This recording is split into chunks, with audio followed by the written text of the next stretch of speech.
Session is an object of HTTP session. Data is stored in attribute object by value in session. Data is stored in object form in a session.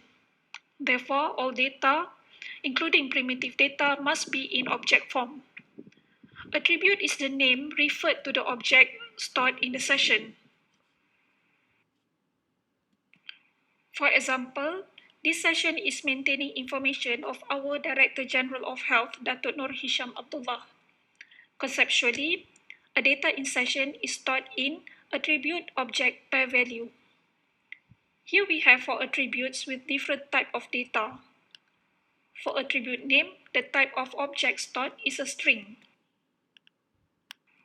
This is similar for attribute country served.